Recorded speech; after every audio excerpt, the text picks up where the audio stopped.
lors de notre dernière méditation, il y a 3 semaines maintenant, on avait parlé de la loi, donc de la Torah, et que Jésus n'était pas venu pour l'abolir, mais pour l'accomplir. Et je vous avais fait part de ce que les Juifs disent, que Dieu a donné 613 commandements, 613 mitzvot à Moïse, que le roi David les a condensés en 10 commandements, que Michée l'a condensé en 2 commandements, et que Habakkuk a résumé la loi en disant « mon juste » ou « le juste vivra par sa foi ».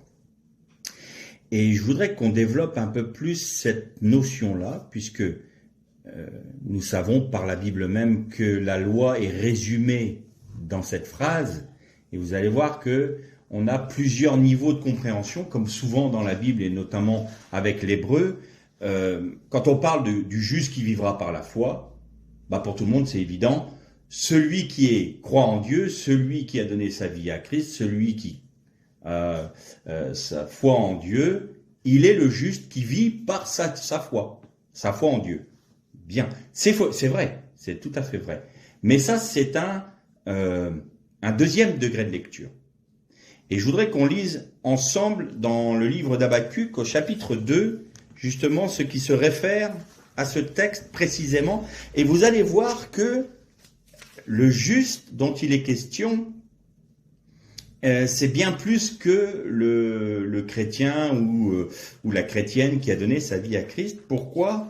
Pour une simple raison. Là encore, il faut connaître un peu le monde juif et le judaïsme. Juste en hébreu se dit tzaddik. Un tzaddik, c'est le juste. Et pour les Hébreux, le tzaddik, par excellence, c'est Joseph. Pourquoi Joseph ? Parce qu'il est celui qui a résisté à la femme de Potiphar. Donc, il est le tzaddik par excellence pour tous les rabbins. Quand on parle du tzaddik chez les Juifs, on fait référence à Joseph. Et donc là, on va dire, alors retenez ça, le tzaddik, donc le juste, c'est Joseph, mais on va lire le texte d'Habakkuk et vous allez voir qu'il y a une relation. Bon, on va commencer au verset 1. « Je me tiendrai en sentinelle à mon poste et je me placerai sur la forteresse et j'observerai pour voir ce qu'il me dira. Est-ce que je devrais répondre à ma plainte ? Et l'Éternel me répondit et dit, « Écris la vision et grave-la sur des tablettes afin qu'on la lise couramment. Car c'est une vision qui est encore pour un temps déterminé. Elle tend vers la fin et elle ne mentira pas. Si elle diffère, attends-la, car elle arrivera certainement. Elle ne tardera point. Voici, l'âme de celui qui s'élève n'est pas droite en lui, mais le juste vivra par sa foi. Et de plus, le vin est perfide. L'homme arrogant ne se tient pas tranquille. Il élargit son âme comme le sépulcre, ou dans le texte original, il élargit son âme jusqu'au Sheol. Il est insatiable comme la mort, il rassemble vers lui toutes les nations et s'assujettit tous les peuples. Tout cela ne feront-ils pas à son sujet des proverbes, des railleries et des énigmes ? On dira malheur à celui qui accumule ce qui n'est pas à lui, jusque à quand ? Et qui entasse sur soi les gages ? Ne se lèveront-ils pas soudain ? Ceux qui te mordront ne se réveilleront-ils pas pour te tourmenter et tu deviendras leur proie ? Quand on lit un texte, il faut toujours lire dans son contexte. C'est très important. Et vous avez noté que là, il y a un glissement sémantique qui se crée. Le prophète Habakkuk est en train de se tenir comme une sentinelle. On en reparlera du prophète qui est une sentinelle. On verra ça dans des messages ultérieurs. Et il est là à l'écoute du Seigneur. Et le Seigneur lui dit, voilà, tu vas écrire la vision que je te donne. Tu vas l'inscrire sur des tablettes, car il faut qu'on la lise couramment. Donc, sous-entendu, c'est des choses qui vont rentrer dans l'enseignement qui va être donné au peuple dans le futur. Pourquoi ? Parce qu'elle tend vers sa fin. C'est-à-dire, elle est pour des temps de la fin. Et quand vous lisez le contexte, vous voyez qu'il nous est parlé de l'Antichrist. Mais l'homme arrogant ne se tient pas tranquille, il élargit son âme jusqu'au Shéol, jusqu'à l'enfer. Il est insatiable comme la mort. Il rassemble vers lui toutes les nations et s'assujettit les peuples. Là, nous retrouvons l'archétype de l'Antichrist. Nous retrouverons le Nimrod, nous retrouvons Pharaon, nous retrouvons Babylone la Grande avec l'homme impie. Et tout en apportant un enseignement à des personnes précises, le Seigneur, et ça j'ai envie de dire, c'est la beauté de l'hébreu, la beauté de cette langue-là, c'est que on peut toucher plein de sujets. Donc, quand on entend un enseignement qui dit le juste vivra par la foi, donc je vivrai par la foi, c'est tout à fait vrai. Ça, c'est une chose qui est vraie et véritable. Ce n'est pas un faux enseignement. Mais là, dont il est question, c'est le juste, le tzaddik. Vous avez remarqué que ce n'est pas les tzaddikim. Ce n'est pas les justes. Ce n'est pas mon peuple. Ce n'est pas ceux qui auront cru en moi. Ce n'est pas Israël. C'est le juste vivra par sa foi. Et il est évident que là, le juste dont il est question, c'est le Messie. Le Messie n'a pas connu la corruption parce qu'il a cru dans le Père. Et c'est parce qu'il a cru dans le Père qu'il a été ressuscité. On sait tous que si Jésus n'avait pas été ressuscité, il n'aurait pas été agréé par le Père. Donc sa foi aurait été vaine. Mais comme il avait fait la volonté de son Père, comme il avait accompli toute la loi et les prophètes, eh bien, le juste, le tzaddik, celui qui n'a jamais péché, le Messie, n'est pas mort, a vécu, puisqu'il n'a pas connu la corruption, par sa foi. Mais on a un autre degré de lecture encore qu'on peut voir, et ça nous le voyons dans Hébreu. Quand vous lisez dans Hébreu, il réfère au texte d'Habakkuk et il dit « Mon juste vivra par la foi ». Alors, qu'est-ce que ça veut dire? Eh bien, écoutez, si Christ n'a pas connu la corruption parce qu'il a accompli la loi et les prophètes, et que sa foi dans son Père lui a permis de ressusciter, l'enfant de Dieu aujourd'hui doit baser sa foi, doit centrer sa foi sur Christ et son œuvre. Pourquoi? Parce que mon juste, dit Dieu, donc le Messie, vivra en nous par la foi. Le prophète Habakkuk nous disait, non seulement le Messie ne mourra pas, ne connaîtra pas la corruption par sa foi, mais vous laisserez Christ vivre en nous par la foi, c'est-à-dire que Christ vivra dans votre être par votre foi. Si on résume ça, je dirais, si vous voulez que Christ vive en vous, si vous voulez que la vie du Christ se manifeste en vous, il y a deux éléments.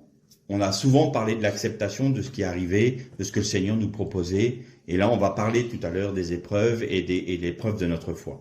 Mais, donc, cette acceptation qui permet à Christ de s'épanouir en nous. Mais en même temps, est-ce que nous avons confiance en lui?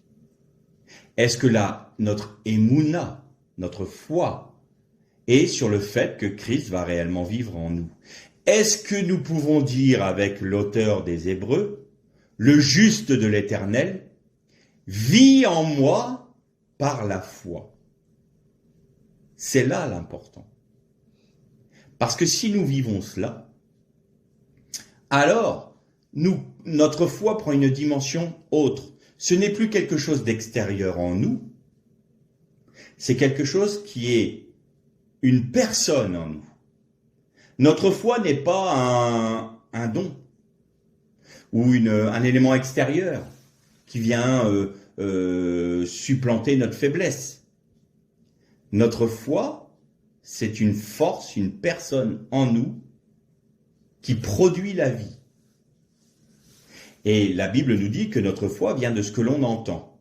Et Jésus disait, si vous gardez ma parole, si vous demeurez dans ma parole, je demeurerai en vous. Donc, si ce que vous avez entendu de moi, vous dites, oui, amen, amen, c'est-à-dire oui, je le prends pour moi comme véritable, comme étant quelque chose de vrai, alors Christ vit en nous par notre foi. À ce stade, il va falloir qu'on parle des dimensions de la foi. Il y a une foi, je dirais intellectuelle, qui n'est pas mauvaise. C'est une foi qui est là et qui est très bonne, bien sûr. C'est quoi? Je lis un texte dans la Bible. Bon, je le crois parce que c'est écrit. C'est-à-dire que j'intègre le texte dans mon intellect, je le saisis par mon intelligence, je le saisis par mon raisonnement, et je dis oui, j'y crois. Donc je fais un acte de foi, c'est-à-dire je proclame que ce texte est vrai. Et ça produit du fruit. C'est vrai. Quelqu'un de tout simple, moi, avant de me convertir, je n'avais rien à faire du Seigneur, je voulais pas m'en occuper. Par contre, quand j'ai eu un problème de santé, là, j'ai bien voulu aller demander aux frères de l'église de prier pour moi. J'ai été guéri. Je croyais. Le fait que je me désintéressais de Dieu n'était pas le fait que je ne croyais pas en lui ou que je ne croyais pas qu'il était mort pour moi et qu'il avait la puissance de me sauver ou de me guérir. C'était simplement que je n'avais pas envie de donner ma vie à Christ. Point. Mais j'avais la foi pour être guéri. J'ai été guéri. C'était une foi qui était intellectuelle. Mais j'ai mis en application ma foi et cette foi a porté du fruit. Très bien.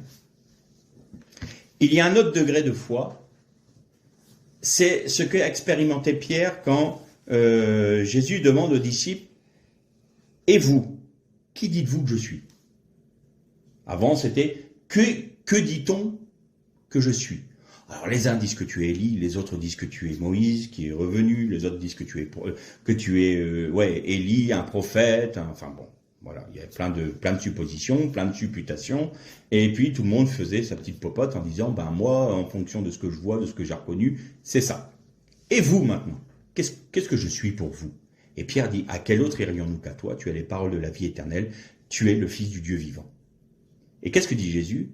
Tu es heureux, Pierre, de ce que ce ne soit pas la chair et le sang qui t'ont révélé ces choses, mais mon Père qui est dans les cieux. Et là, sa foi, ce qu'il a vu en Jésus, il a vu le fils de David, il a vu le fils de Joseph, le Mashiach ben Yosef, le Mashiach ben David, et il dit, tu es celui qui a les paroles de la vie, c'est-à-dire, tu es celui qui est la parole. Tu es celui qui est l'espérance d'Israël. Je reconnais en toi le salut d'Israël, le salut de l'humanité. Je reconnais en toi le Messie, je reconnais en toi le Fils de l'homme, le Fils de Dieu. Pour un juif, Fils de l'homme, Fils de Dieu, c'est énorme. Hein, c'est énorme. Et Jésus lui dit, oui, ça t'a été révélé par Dieu. Et là, j'ai envie de dire que la foi, elle enveloppe la révélation. C'est-à-dire que Dieu va saisir un texte de la parole, et on reste toujours biblique, c'est-à-dire la foi vient de ce que l'on entend, donc vous pouvez entendre et vous saisir intellectuellement de la parole et la mettre en application, ce que j'ai fait pour ma guérison. Ou alors, là vous avez un texte que vous ne saisissez pas trop, pendant des années vous avez lu ce texte-là, puis c'est obscur, c'est un peu ténébreux, puis vous dites « Ah, c'est quand même étrange, j'aimerais bien avoir l'explication », puis un jour, là c'est la révélation. Le Seigneur, par le Saint-Esprit, vous révèle ce que ce texte veut dire, ou ce qu'il a à vous dire sur le moment. Mais tout en vous étant révélé, c'est-à-dire que ce texte descend de votre intellect pour rentrer dans votre esprit, ça devient comme une évidence. Rien ne peut lutter contre cette évidence-là. Plus personne ne peut prouver le contraire. Vous l'avez reçu, c'est comme si je regarde, voilà, ce livre, il est marron. Vous pouvez me dire non, il est vert. Ben non, il est marron. Pourquoi? C'est une évidence. J'ai pas besoin d'avoir une foi particulière, d'appliquer ma foi particulièrement pour dire que ce livre est de telle couleur ou que la table elle est ovale. J'ai pas besoin d'avoir une foi particulière, une révélation. C'est une évidence. C'est pour ça que je dis que dans la révélation, la foi l'enveloppe. Elle est donnée avec la révélation. Et là, c'est indestructible, j'ai envie de dire. C'est un monument spirituel dans notre vie. C'est ce que j'aime appeler, c'est un Gilgal chez nous. C'est une stèle à notre Gilgal. On revient sur des fondamentaux, sur ce qu'on a reçu comme révélation pour aller plus loin avec le Seigneur. Donc vous avez ces deux degrés de foi là. L'une où nous faisons l'acte de croire ce qui est dit dans la parole de manière explicite, et une autre où un texte où le Seigneur par son esprit nous fait rentrer dans la profondeur, dans la pensée de la parole écrite, et nous révèle sa pensée, et il nous donne la foi qui lui correspond, qui nous permet, nous, à ce moment-là, en la mettant en pratique, en la mettant en application, eh bien, nous laissons vivre s'exprimer en nous. Christ s'exprimer en nous. La vie du Christ va s'exprimer par cette foi que nous mettons en application. Nous lui laissons un libre accès à notre être pour s'exprimer. Et donc, du coup, le juste, ou mon juste, dit l'Éternel, vivra par votre foi dans votre vie. On va prendre quelques exemples. Il y a eu 2 événements dans la vie des disciples. Ça nous est relaté dans le livre de Matthieu. Alors pourquoi j'ai pris dans Matthieu?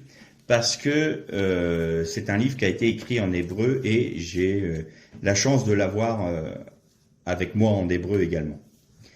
Et donc il y a 2 événements qui sont passés. Une première fois, Jésus va dans la barque avec les disciples et il y a une grosse tempête. Tout le monde connaît ce texte-là, tout le monde a entendu parler de cela, qui fait référence d'ailleurs au psaume 107, où il est dit, on va le lire, vous allez voir que c'est assez impressionnant. Vous vous rappelez du texte, si vous voulez le voir, c'est chapitre 8 de Matthieu, ça doit être au verset 23 de mémoire, ou 24 ou 25, et vous avez relaté, il monta dans la barque, il dormait au fond de la barque, et les disciples ont eu peur. Et ben, je vais vous lire le psaume 107, et donc 107, et ça doit être les versets 23 à 30. Alors regardez ce qui est dit en fonction de ce que vous avez dans le livre de Matthieu. Ceux qui étaient descendus sur la mer dans des navires, et qui travaillaient sur les grandes eaux, donc c'était des pêcheurs du lac, ceux-là virent les œuvres de l'Éternel et ses merveilles au milieu de l'abîme. C'est-à-dire ils ont vu Jésus agir. Il dit, et il fit souffler la tempête, qui souleva les flots de la mer. Ils montaient vers les cieux et descendaient dans l'abîme. Leur âme était éperdue en face du danger. Saisis de vertige, ils chancelaient comme un homme ivre, et toute leur habileté était anéantie. Dans leur détresse, ils crièrent à l'Éternel, et il les délivra de leur angoisse.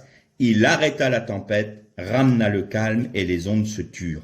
Ils se réjouirent de ce qu'elle s'était apaisée, et l'Éternel les conduisit au port désiré. Là, vous avez Matthieu 8. L'événement où les disciples sont pris dans la tempête, où Jésus dort au fond de la barque, et les disciples qui disent à Jésus, mais ne vois-tu pas que nous allons périr, tu te réveilles pas, tu ne t'inquiètes pas de nous. Et le Seigneur leur dit, mais pourquoi vous avez si peu de foi? Si peu de foi, on va voir ça dans le deuxième texte, mais vous allez voir que la traduction, elle est vraie, en français c'est vrai, mais il y a une nuance en hébreu qui est importante. Et donc Jésus leur fait simplement dire, mais vous ne croyez pas suffisamment en moi, vous ne me connaissez pas suffisamment pour que, en étant en ma présence, en étant en moi, je vous amène à bon port. Je vous demande juste de traverser la tempête et de ne pas vous effrayer. Et il y a un deuxième événement qui est similaire, et c'est au chapitre 14 de Matthieu. Donc c'est après cet événement-là.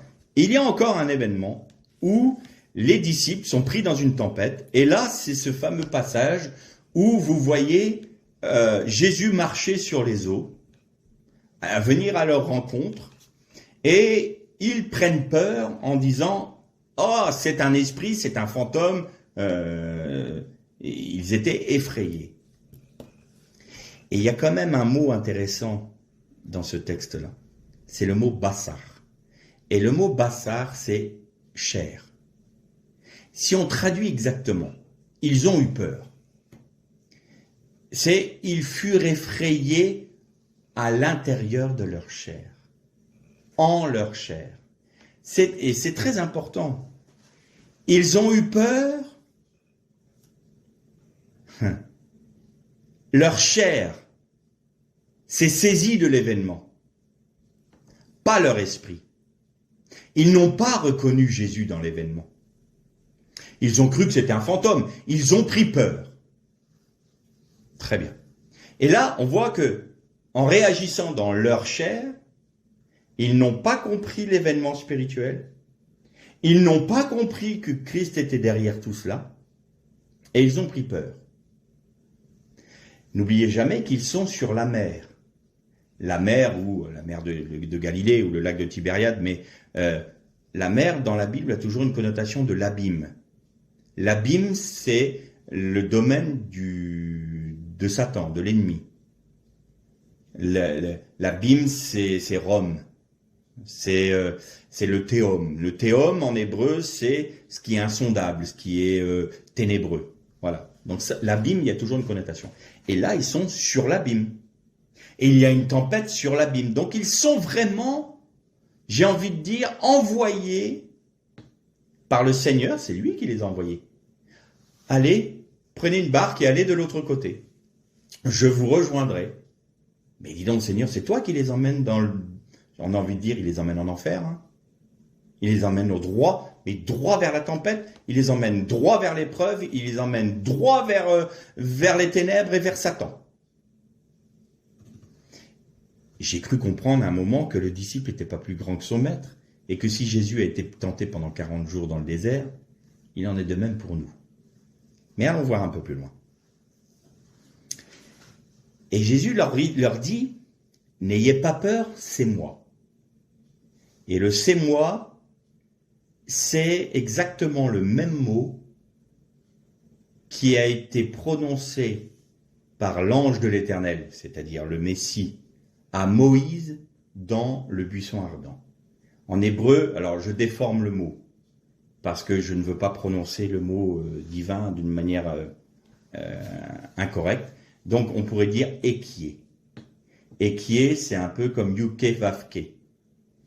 Équier, c'est « je suis, je serai et j'étais ». C'est tous les temps. C'est un verbe qui est... alors évidemment, il n'y a pas de temps en hébreu, donc c'est un verbe qui est employé à l'éternité, j'ai envie de dire. Il y a le présent, le futur, passé, ben là, c'est un temps, c'est l'éternité. Excusez-moi le néologisme ou le nouveau temps que j'ai inventé, mais c'est ce qui me paraît le plus proche. Il est conjugué à l'éternité. Et qui est. Et c'est ça qu'il dit aux disciples. Et Pierre, il manquait de foi, Pierre. Ils ont tous la trouille, hein, je rappelle, ils ont tous peur. Pierre dit, bah si c'est toi, t'as qu'à me dire de venir te rejoindre sur l'eau. Jésus lui dit, viens. Et Pierre, qu'est-ce qu'il fait? Il sort de la barque, lui. Hein. Allez. Alors, je sais pas vous. Je crois que c'est un fantôme. J'ai peur. Dans ma chair me dit, waouh, il n'y a rien de naturel dans ce qui se passe. On est au milieu d'une tempête. Il y a des vagues. Il y a du vent, comme c'est pas possible. Tout d'un coup, on voit une forme plus ou moins blanche qui marche sur l'eau. Et moi, tu me demandes de sortir de la barque, même pas en rêve. Hein. Même pas en rêve. Mais Pierre, vas-y, tu m'as dit, j'y vais. Il y va. Et là, il réalise, voyant le vent, nous dit la Bible, il prit peur. Et il commença à s'enfoncer. Et alors, dans nos traductions, on a « Pourquoi as-tu eu si peu de foi ?» Alors, j'ai essayé de comprendre le texte en me disant « Attends, Seigneur, je suis sorti de la barque. J'ai commencé à marcher sur l'eau. Et tu me dis que j'ai pas la foi. » Bien, le texte hébreu, c'est pas exactement ça. Le texte hébreu, c'est « Pourquoi t'es-tu contenté de si peu ?» Alors, qu'est-ce que ça veut dire? Pierre avait la foi pour sortir de la barque. Jésus lui a simplement dit « Viens ». Donc, il a crut en la parole de Jésus qui lui disait « Viens ». Et Pierre sort de la barque, il marche sur l'eau. Et il marche vers Jésus en fixant les regards sur lui. Là, j'ai envie de dire que Pierre est passé du domaine charnel, de la peur du fantôme, sur le plan spirituel. Il a saisi par son esprit que Jésus c'était lui. Donne-moi une parole et sur ton ordre j'agirai. Et donc c'est en obéissant à sa parole qu'il a pu marcher sur l'eau. La foi vient de ce que l'on entend. Et là, au milieu de la tempête, au milieu de cet acte de foi, au milieu de ce temps exceptionnel qu'il vit, c'est-à-dire que Jésus, contrairement à la première expérience que les disciples ont fait, où ils ont traversé la tempête sur la barque, Jésus le fait marcher sur les œuvres du diable. Il marche sur l'abîme. La tempête est toujours là. Hein. Rien n'a changé extérieurement. Si on regarde la situation de manière charnelle comme les autres disciples, rien n'a changé. C'est toujours la même épreuve. Il y a toujours autant de dangers. Pierre peut très bien être happé par l'abîme, sombrer et mourir. Quand nous sommes confrontés à l'ennemi, quand nous sommes confrontés à Satan, extérieurement, nous pouvons toujours avoir l'impression que nous allons être défaits. Mais nous devons toujours marcher sur une parole du Seigneur. Sur ta parole, je jetterai mes filets. Dis-moi de venir. Vous pouvez très bien dire, si c'est toi, je vais sortir de la barque, fais en sorte que je puisse te rejoindre. Vous pouvez dire ça. Non. Dis-moi de venir. Prononce une parole. C'est sur ta parole que j'agirai, pas autrement. S'il n'y a pas de parole venant de toi, je ne peux pas agir, je ne pourrai pas appliquer ma foi. Et là, Pierre avance et il marche sur l'eau. Et tout d'un coup, il revient sur le plan charnel. C'est-à-dire, il regarde les événements. Et là, il sombre. Et quelque part, Pierre, je ne serais pas surpris, connaissant entre guillemets le loustic, il est celui qui, à qu'à cela ne tienne, Seigneur, ça ne t'arrivera pas. Moi, tu vas voir, tous peuvent t'abandonner, moi, je t'abandonnerai pas. Il est très sûr de lui. Pierre a cette tendance à moi je suis un cador, vous allez voir, je suis capable de. Et donc, il regarde à côté, il regarde plus à Jésus. Parce qu'après tout, allez, il est quand même sorti de la barque. Bon, il était courageux quand même. Hein. Et là, Jésus lui dit, pourquoi tu t'es contenté de si peu? Pourquoi t'es-tu retourné? Ça me fait penser à ce texte, vous savez, quand le prophète demande au roi, je ne sais plus lequel c'était, de tirer des flèches par la fenêtre. Et pour le prophète, c'était jusqu'à ce qu'il vide son carquois.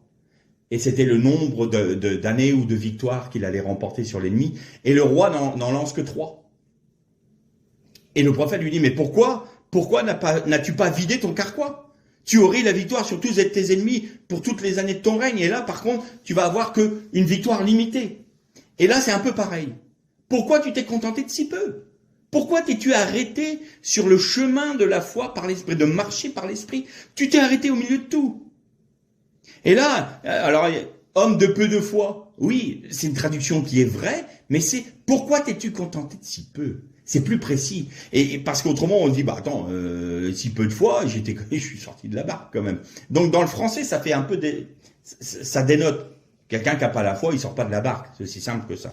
Mais là, en reprenant le texte vraiment, en prenant mot à mot la traduction hébraïque, eh bien, on voit pourquoi t'es-tu compté de si peu, oui, de foi, ta foi est restée petite et t'en es-tu contenté? C'est-à-dire, tu n'as pas persévéré dans ce chemin-là.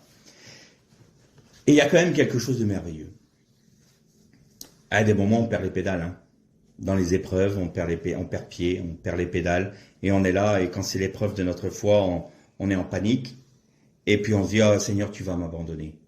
Ah Seigneur, tu n'es pas satisfait de moi. Le fait que je sombre, Pierre est en train de sombrer. Il coulait, il commençait à enfoncer. Mais Pierre a dit simplement, Seigneur, Adon, en hébreu. Et le texte hébraïque dit, et Jésus, alors, tendit la main, c'est vrai, ça peut se traduire comme ça, mais et Jésus élargit sa main. Comme si Pierre qui était dans sa main manquait de tomber et Jésus élargissait sa main pour pas qu'il sombre. Et ça vous fait pas penser à cette prière que Jésus a faite pour Pierre? Tu vas me renier, mais j'ai prié pour toi afin que ta foi ne défaille pas. Voilà ce que fait Jésus. Il sait très bien qu'il nous emmène dans l'épreuve. Il sait très bien que notre foi va être mise à l'épreuve. Il sait très bien que nous allons être confrontés à l'ennemi et aux assauts de l'adversaire. Il le sait très bien. Il sait très bien que Pierre va le renier. Il sait très bien que Pierre va sombrer dans une dépression spirituelle extrêmement forte qui va le briser totalement et où il en ressortira en n'ayant plus confiance en lui-même. Pourquoi? Parce que quand Jésus le prend à part après la résurrection et où il est en train de manger du poisson au bord du lac et il dit à Pierre, m'aimes-tu? Et vous savez il emploie des termes différents. M'aimes-tu d'amitié? Et le dernier, c'est m'aimes-tu vraiment d'amour? Et là, Pierre se tourne vers Jésus et dit, tu sais toutes choses. Moi, je ne vais plus m'avancer à te dire, je t'aime. Toi, tu sais.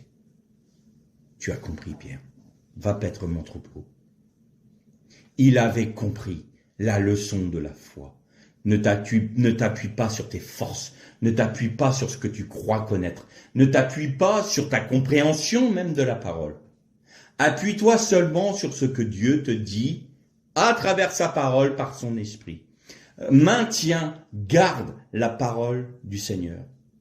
Sois amoureux de la parole du Seigneur. Respecte ses commandements. Oui, mais comment on respecte ses commandements? Eh bien, on en a parlé la dernière fois. Mon juste vivra par la foi. Si le juste de l'Éternel, le Messie, vit en nous par notre foi, nous accomplissons forcément la loi et les prophètes. Parce que Jésus ne peut pas accomplir autre chose que ce que lui a demandé son Père. Donc si c'est lui qui agit en nous, eh bien nous accomplissons la parole de Dieu. Simplement. Tout simplement. Donc, nous ne sommes plus sous l'ancienne alliance, nous ne sommes plus sous la loi, nous sommes sous la grâce. Et ce que je disais la dernière fois, et dans les églises, on dit, mais il faut changer de vie. Mais pourquoi changer de vie puisqu'on est sous la grâce? Ça n'a pas de sens ce que vous me dites. Si on n'est plus sous la loi, on n'est plus sous les commandements. Si on n'est plus sous les commandements, pourquoi voulez-vous que je change de vie? Je prends le cadeau gratuit de Dieu, c'est les Nicolaïtes, puis je pêche comme je veux. De toute façon, c'est le salut, c'est la grâce. Merci Seigneur. Hein. Vous voyez le non-sens de dire que la loi est abolie. Ça n'a pas de sens. Par contre, que Christ vit en nous par notre foi et par notre acceptation, alors si nous vivons comme ça, il va se produire des choses.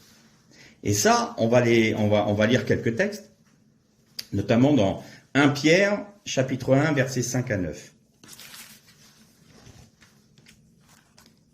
Pierre dit, « Béni soit Dieu, le Père de notre Seigneur Jésus-Christ, qui, selon sa grande miséricorde, nous a régénérés pour une espérance vivante, par la résurrection de Jésus-Christ d'entre les morts, pour un héritage qui ne peut ni se corrompre, ni souiller, ni flétrir, lequel vous est réservé dans les cieux, à vous qui, par la puissance de Dieu,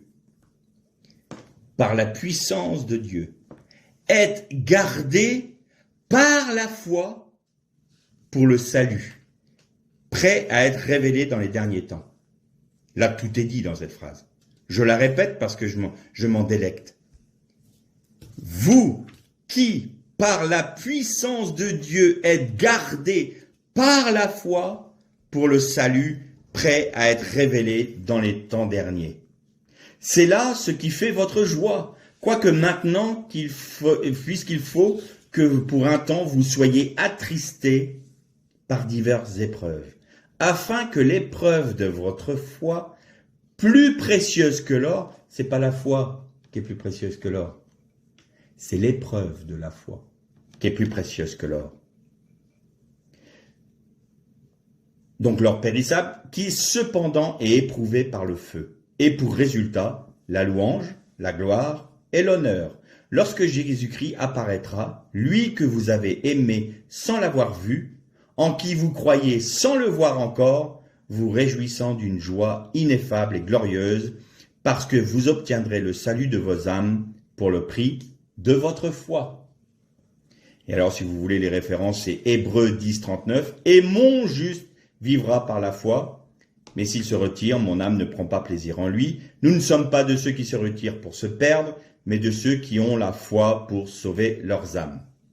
Dans Jacques, chapitre 1, versets 2 à 4, « Mes frères, regardez comme un sujet de joie complète les diverses épreuves auxquelles vous êtes exposés, sachant que l'épreuve de votre foi produit la patience.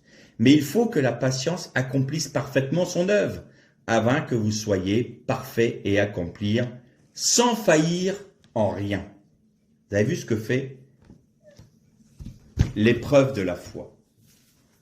Quand Jésus nous amène sur la mer de Galilée, quand Jésus nous dit,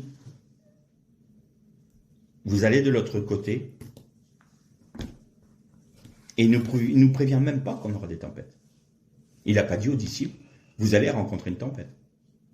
Il n'a pas dit aux disciples, je viendrai vous rejoindre en marchant sur l'eau, n'ayez pas peur. Il a dit, allez de l'autre côté, je vous rejoindrai. C'est tout. Les disciples, ils obéissent, ils y vont. Mais Seigneur, on ne comprend pas, on a obéi à ta parole, on a fait ce que tu nous demandais. Et là, c'est des tombereaux de galères qui nous tombent dessus, on ne comprend pas, on est dans l'épreuve, on est dans la tourmente, on se demande qui est qui, si tu es avec nous, si tu es contre nous, on ne sait plus si tu nous aimes, on ne sait plus si tu ne nous aimes pas, on ne sait plus si on a fait quelque chose de bien ou si on a fait quelque chose de mauvais, on ne sait plus où on en est. C'est la panique à bord. Et quand Jésus vient, est-ce que c'est vraiment toi qui me parles? C'est pas un démon? Eh oui, on vit ça tous. On le vit. Quand on est dans la tempête, on est perdu. Quand on est dans la tempête, on est dans un tel maelstrom que on est là, on n'a plus de repères. Nos repères spirituels sont bafoués. Pourquoi? Parce que notre chair prend le dessus. C'est notre intellect, nos sens, nos façons de raisonner qui prennent le dessus. Et notre tendance naturelle, c'est d'aller chercher les chars de l'Égypte pour nous défendre de cette situation. Et Jésus dit non, restez dans la barque. Mais elle coule, reste dans la barque. Et Pierre qui dit, il n'y a pas quelque chose de spirituel là-dedans? Seigneur, c'est toi? Oui, c'est moi. Alors sur ta parole, je sors de la barque. Tu me dis de venir? Viens, il y va. Pierre a commencé le chemin. Pierre a compris quelque chose à ce moment-là. Et donc, il commence à sortir. Et s'il avait persévéré dans cette épreuve de sa foi, il marchait quand même sur l'eau. Lui, il n'était même plus dans la barque. Il marchait sur l'abîme. Il marchait sur les œuvres du diable en fixant les regards sur Jésus. Vous imaginez cette image? Nous tous, là, nous pouvons marcher sur les œuvres du diable en gardant les yeux fixés sur Jésus. Et tout d'un coup, il se laisse happer par sa nature. Et il revient à une vision charnelle. Et il perd la vision spirituelle. Et il détourne les yeux de Jésus. Et il regarde les vagues. Et il regarde le vent. Et là, à nouveau, il s'effraie à l'intérieur de sa chair. Il a peur à l'intérieur de sa chair. C'est-à-dire que sa chair qui prend le relais de l'esprit, plutôt que de le maintenir dans la paix de l'esprit, dans le repos de l'esprit, il retourne dans la tourmente de la chair. De l'analyse humaine de la situation qu'il fait perdre les pédales, en disant « je suis fichu », parce que tout me prouve que je suis fichu. Et il a raison. Le pire, c'est qu'il a raison, humainement. Allez lutter contre Satan sans être gardé par le Seigneur. Allez lutter contre Satan directement, contre les puissances démoniaques, sans que le Seigneur soit avec vous. Je vous souhaite du courage, parce que là, faut être sérieusement téméraire. Mais en Jésus-Christ, nous avons autorité. Et là, la deuxième leçon par rapport à la première qu'ils avaient vécue, c'est-à-dire ils devaient rester dans la barque et traverser la mer dans la présence de Jésus et aller à bon port sans que la tempête ne les atteigne. Là, c'était une autre leçon. Sortez de votre barque. Vous pouvez maintenant marcher sur les œuvres du diable en restant les yeux fixés sur moi, parce que moi, j'ai vaincu Satan. Le juste, mon juste, vivra par la foi. Tant que tu crois que je suis celui qui a marché sur les œuvres du diable, tu peux marcher sur les œuvres du diable. Donc, à partir du moment où tu crois que je suis cette personne-là, je te donne la capacité de le faire parce que je vis en toi. Mais dès que tu te rappuies sur ce que tu es ou sur tes sens ou sur ce que tu crois être bon ou sur ce que ta chair te montre, ce que ton intelligence te montre, tes yeux te montrent, ton toucher te montre, tu ressens, tu sens l'odeur, le goût, c'est fini. C'est fini. Tu as perdu pied. Mais là encore, Dieu fait grâce. Seigneur, sauve-moi. Et il élargit sa main parce qu'il ne veut pas que nous sombrions, il ne veut pas que nous tombions. Il veut simplement que nous apprenions. C'est pas pour notre destruction, cette épreuve. Pierre ne risquait pas sa vie. Nous ne risquons pas notre vie. Mais si nous n'intégrons pas la leçon, nous stagnons dans un état spirituel qui n'est pas logique. Nous devons continuer à apprendre. Là, normalement, Pierre aurait dû remonter dans la barque et dire « Seigneur, on recommence ». Alors, c'était peut-être pas la leçon du Seigneur, mais nous, c'est ce qu'on nous dit. J'ai fait une expérience, je vais parler un peu de moi, c'est pas bien, mais moi, je critiquerai pas quelqu'un d'autre comme ça. C'est moi qui ai fait la boulette. Je faisais cette prière, Seigneur, je veux avancer avec toi. Très bien. Oh, je n'avais pas fait cette prière 2 heures après, bam, tempête, des galères, ça n'arrête pas de venir. Puis j'étais là, j'en ai marre, Seigneur, je te demande de te suivre, et puis ça part dans tous les sens, ça part en cacahuète, et là, je me rebelle. Et puis moi, quand je me rebelle, voilà, ça s'entend. L'épreuve s'arrête. Très bien. Ah, je dis merci, Seigneur, c'est bien. Puis je voyais bien que, voilà, la tempête s'était arrêtée, point. Puis là, c'est quand même une envie de progresser, puis il n'y a rien. Mais alors, stagnation, vous savez, on appelle ça le poteau noir en navigation. Vous avez un endroit sur la planète, sur l'océan, où il n'y a plus un pet de vent. Rien, zéro. Vous êtes là, les voiles sont affalées, et puis vous pouvez plus avancer, parce qu'il n'y a plus de vent. Eh mon état spirituel, c'était là. J'étais au poteau noir. Très bien. Seigneur, je veux faire ta volonté. Bam, la tempête qui recommence. Et je me rebelle encore. Ça a duré pendant des jours, des mois, des années. Des années. Pendant des années, j'ai pas compris. Ou du moins, j'avais compris, mais j'avais pas envie en dernier. Je suis pas une demi-tête de l'art, hein, c'est comme ça. Et donc, puis jusqu'au jour où j'ai dit, c'est pas possible, je peux pas faire le yo-yo comme ça peut pas durer. Et là, j'ai dit, Seigneur, tant pis. Oui, vas-y. On y va. On va dans la tempête. Et j'ai passé la tempête.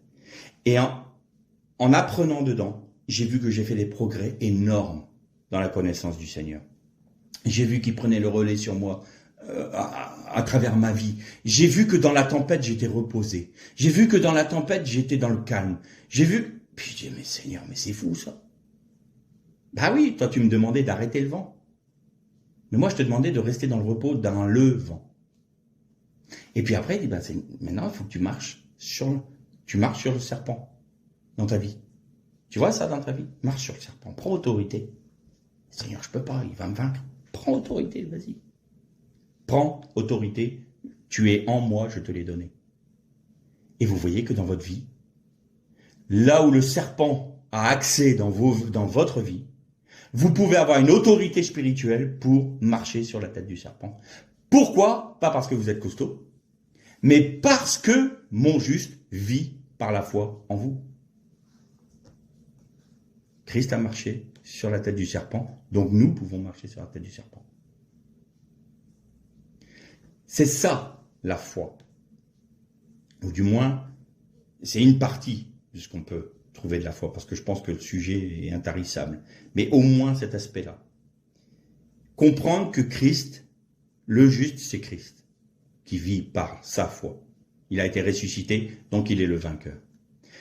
Savoir aussi que il vit par la foi en nous. C'est-à-dire que sa parole est la base sur laquelle notre foi peut s'appuyer. La foi vient de ce que l'on entend, soit de notre intellect, qui n'est pas mauvais, c'est pas une mauvaise chose en soi. Peut-être que vous allez entendre parfois des personnes dire non, il faut que des révélations. Non, déjà de dire je comprends pas forcément le texte, mais j'y obéis parce que c'est écrit, ça c'est déjà faire un acte de foi. Abraham a cru à Dieu. Et pourtant, il a fait des erreurs. Il n'a pas douté de la parole de Dieu sur le fait qu'il allait avoir une descendance. Mais il a interprété la parole de Dieu pour avoir la descendance. Il a écouté Sarah qui lui disait « Prends Agar, ma servante, et tu auras une descendance avec ma servante. » Ça se faisait à l'époque. Donc ce n'était pas illogique. Mais la parole révélée de Dieu était non. Non, ce n'est pas Ishmaël qui sera le fils de la promesse, c'est Yitzhak, pas Ishmaël. Et il fallait que Dieu lui dise non, non, non, non, non, je te révèle que c'est pas Ishmaël. Et là, Abraham, ah bon. Et il a cru. Même si Sarah a ri en disant j'ai 99 ans, 99 ans comme si j'allais avoir un enfant. Eh oui, Sarah, c'est le Seigneur. C'est comme nous, parfois on dit, je me connais. Comment veux-tu que j'ai la victoire sur ces choses-là? Comment veux-tu que le Seigneur agisse à travers moi? Regarde comment je suis.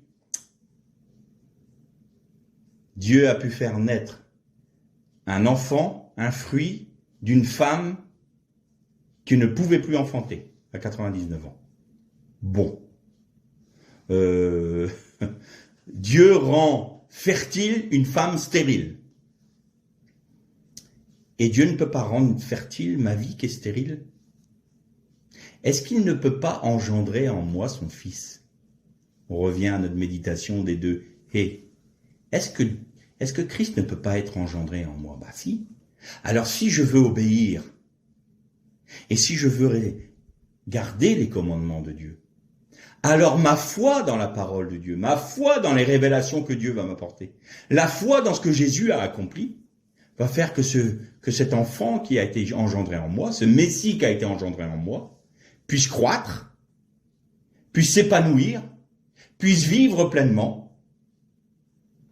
Et la finalité de ça, c'est quoi? C'est Galates 2:20. Ce n'est plus moi qui vis, c'est Christ qui vit en moi. Et Christ ne peut pas accomplir autre chose que la Torah. Donc la boucle est bouclée. L'ancienne alliance, c'est pas une ancienne alliance.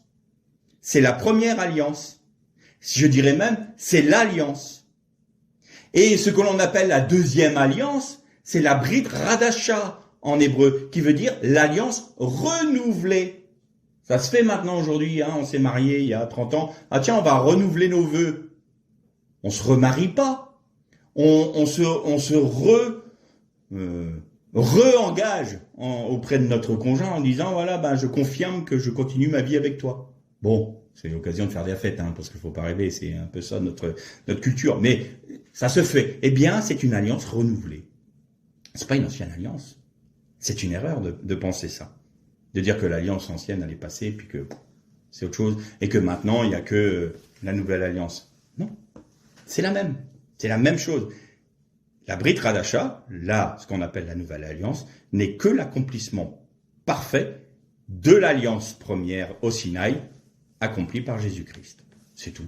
Et donc, si Christ vit en nous, nous vivons toute la Torah. Toute la Torah, tout le Tanakh, c'est-à-dire tout l'Ancien Testament et tout le Nouveau Testament. Et c'est parfait. Alors, notre foi, c'est ça. Christ vit en nous par la foi. Je terminerai par un point important. Quand nous traversons l'épreuve, quand nous sommes dans l'incompréhension, on voit bien que Dieu nous y a conduits. Et vous avez souvent entendu parler de « vous devez pardonner à celui qui vous a frappé, vous devez pardonner à celui qui vous a offensé ». Et vous pouvez le faire que par la grâce de Dieu en vous, c'est-à-dire que par la manifestation de la vie de Jésus en vous. Mais j'ai envie de dire, il y a des moments, est-ce que nous pardonnons à Dieu de nous avoir amenés dans ces conditions-là? Et souvent, il y a des blocages chez des gens parce que ces personnes-là ne pardonnent pas réellement à Dieu le fait qu'elles vivent des épreuves. Alors évidemment, ça ne va pas être explicite. On ne va pas dire « Dieu, je t'en veux, je te pardonnerai jamais parce que j'ai passé cette épreuve-là. » Non. Mais dans notre façon de réagir, dans notre approche de l'épreuve, dans notre comportement dans l'épreuve, est-ce que nous pardonnons à Dieu? En d'autres termes, est-ce que notre pardon est le résultat d'une foi, d'une émouna aveugle en notre Dieu, sachant qu'il fait tout pour notre bien? Si nous ne sommes pas convaincus que toute chose concourt à notre bien, nous ne sommes pas capables de pardonner à Dieu. Parce que nous n'avons pas confiance en lui, nous n'avons pas foi en lui. Parce que si nous avons foi, nous savons qu'il veut notre bien. Ce que je dis là peut paraître enfoncer des portes ouvertes. Mais c'est éminemment important. Parce que beaucoup de chrétiens vivent la défaite parce qu'ils n'ont pas compris qu'ils ne pardonnaient pas à Dieu. Et parce qu'ils n'ont pas compris que leur foi n'était pas totale en lui. Abraham crut en Dieu et cela lui fut compté comme justice. Est-ce que nous croyons que la Bible est vraie quand elle dit « Tout concourt ensemble au bien de ceux qui aiment Dieu ». Donc que toute épreuve, toute opposition, toute situation à laquelle je suis confronté, dans laquelle je suis mise, dans laquelle je suis entraîné par les circonstances, sont non seulement permises par Dieu, mais voulues par Dieu et bonnes à mon instruction. Si nous ne croyons pas cela, nous ne pouvons pas pardonner Dieu. Et si nous sommes en conflit avec Dieu, nous n'avons plus de communion avec lui. Et donc nous sommes manifestement dans un état où l'amour ne peut plus se révéler. Et Dieu est amour. Et le Seigneur se retirera, pas de nous, mais il va retirer sa main de nous pour que comme pour moi, pour que l'épreuve cesse, ou du moins diminue, jusqu'à ce que je comprenne que l'épreuve est une bonne chose. Et qu'elle n'est pas là pour me détruire, elle n'est pas là pour m'emporter la vie, elle n'est pas là pour m'engloutir, comme Pierre aurait pu croire qu'il allait être englouti par l'abîme. Non, elle est là pour mon instruction. Quand j'ai compris cela, le Seigneur a pu manifester sa vie en moi, en me faisant vivre sa paix, de son repos, de sa joie, même dans l'épreuve. Mais je ne peux pas expérimenter ça si je ne la traverse pas. Mais encore faut-il que je comprenne, encore faut-il que j'aie suffisamment confiance en mon Dieu, c'est-à-dire encore faut-il que j'aie suffisamment la foi en lui, pour traverser l'épreuve en fixant les regards sur lui et en marchant sur les œuvres du diable. Tant qu'on n'a pas cette confiance-là, nous ne pardonnons pas à Dieu. Et si nous ne pardonnons pas à Dieu, nous ne progressons pas. Alors, nous avons sûrement des épreuves, des tracasseries, des situations d'opposition, quelles qu'elles soient. Quelle est notre position? Où se trouve notre foi? Sommes-nous agités par la peur dans notre chair, à l'intérieur de notre chair, comme les disciples? Ou comme Pierre au début, l'esprit, Seigneur, c'est toi? Dis une parole. Viens, je viens sur ta parole. Nous avons péché toute la nuit sans rien prendre. Mais sur ta parole, je jetterai les filets. Vous avez vu? Je vais appuyer ma foi sur une parole que Jésus a dite. Je vais appuyer ma foi sur une parole que Dieu a dite. Sur la Torah, sur la Bible. Si je ne la comprends pas, Seigneur, explique-la moi. Révèle-moi ta parole.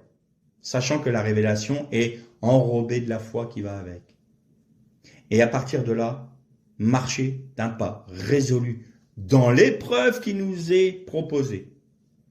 Afin que cette épreuve de notre foi, plus précieuse que l'or périssable, nous dit Pierre, produise en vous la patience. Et Jacques, il enfonce le clou. Encore Jacques, qui dit, ouais, c'est bien ça, vous avez la patience. Mais maintenant, il faut que la patience produise elle-même son œuvre. Quoi? Ça va continuer alors? Oui, jusqu'à ce que vous soyez suffisamment patient pour ne plus pas penser à votre patience. En d'autres termes, c'est pas la prière de ce frère qui disait « Seigneur, donne-moi la patience, mais fais vite ». C'est « Je ne pense même plus à la patience, parce que je vis dans l'instant présent en Dieu ». La patience, c'est quelque chose qu'on attend. La patience, c'est quelque chose qui nous permet de maintenir dans une situation qui est souvent adverse. On patiente jusqu'à la délivrance. Quand cette patience a fait son œuvre, nous sommes transportés dans les cieux. Nous ne vivons plus dans le temps présent, nous vivons déjà dans l'éternité. Parce que nous avons fait de Dieu nos délices. Et que comme Dieu est notre but, comme Dieu est notre chemin, comme Dieu est notre départ, comme Dieu est notre tout, on ne parle pas de patience. Comment je pourrais prendre une image, hein? Je me rappelle, moi, quand j'étais fiancé. Quand j'étais avec ma fiancée, qui est devenue ma femme, j'avais l'impression que le temps s'arrêtait. C'était un bonheur permanent. J'étais bien. Voilà. Et je m'occupais plus de savoir s'il était quelle heure ou quelle heure. J'ai pas de patience. J'étais bien avec elle. Je pouvais attendre des choses pour moi, par exemple, je sais pas moi, une promotion, avoir quelque chose dans ma vie professionnelle, obtenir une maison, plein de projets, on a plein de projets. Tant que j'étais avec elle, elle me suffisait. Et bien quand Dieu nous suffit, nous sommes forcément dans la patience. En fait, l'épreuve de notre foi va produire quoi? Va produire le fait que Dieu va nous suffire. Dieu sera tout. Et donc, nous serons automatiquement patients par rapport à quelqu'un à qui Dieu ne suffit pas. Il va dire, oui, mais tu as besoin d'agir, il faut faire ça. Et tu vas te dire, non, je suis bien. Je suis en Dieu, je suis en Christ, je suis bien. Je suis avec mon bien-aimé, je suis bien. Il n'y a rien d'autre, ça me satisfait. Et, qu'est-ce que nous dit Jacques? Parce que la patience produit quoi? Afin que vous soyez des hommes accomplis et des hommes faits. Nous sommes faits lorsque nous sommes parfaitement à l'unisson avec Dieu. C'est-à-dire nous sommes d'un cœur à cœur avec Dieu. Nous sommes en Jésus-Christ, à la droite du Père, et nous sommes là sur une position d'éternité. Voilà l'objectif de la foi. La foi n'est pas de croire éventuellement qu'un jour le Seigneur va nous prendre, qu'un jour le Seigneur va revenir, qu'un jour nous obtiendrons ceci ou cela, qu'un jour il permettra que l'Église grandisse, qu'un jour l'évangélisation se fasse. C'est pas là. Oui, il peut y avoir cette foi-là parce que le Seigneur va nous le donner. Mais ça c'est autre chose. C'est l'œuvre terrestre, ça. C'est pour le temps présent. C'est pour la dispensation dans laquelle nous sommes.